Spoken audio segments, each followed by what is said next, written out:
নমস্কার। নাগরিক মানে সবাইকে স্বাগত। বড় নির্দেশিকা দিল কলকাতা নগরপাল। পাক পতাকায় লাগাম টানতে গুচ্ছ নির্দেশিকা নগরপালের।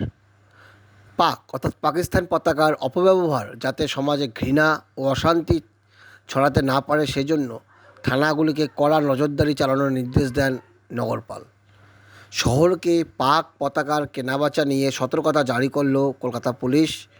ভারত পাক উত্তেজক পরিস্থিতিতে পাকিস্তানের পতাকার কারণে যাতে কোনো অশান্তি না ছড়ায় তার জন্য এবার পাক পতাকার ক্রেতা ও বিক্রেতাদের উপর কড়া নজরদারি চালাবে কলকাতা পুলিশ।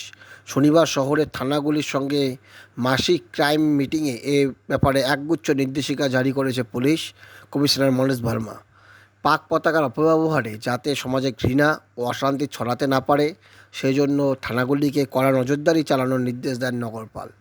কোথায় কোথায় পাকিস্তানের পতাকা তৈরি হচ্ছে, কোথায় বিক্রি হচ্ছে, ক্রেতাকে বা কারা তা নিয়ে তথ্য সংগ্রহের নির্দেশ দেওয়া হয়েছে থানাগুলিকে।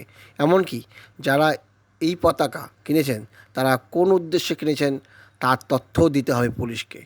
এটা কলকাতা নগরপাল নির্দেশ দিয়েছে সব থানাগুলোকে, যাতে পাক পতাকার কেনাবেচা এবং ক্রেতারা যাতে ভুলভাবে ব্যবহার করে সমাজে ঘৃণা ও অশান্তি ছড়াতে না পারে সেই জন্য এই নির্দেশিকা। ধন্যবাদ।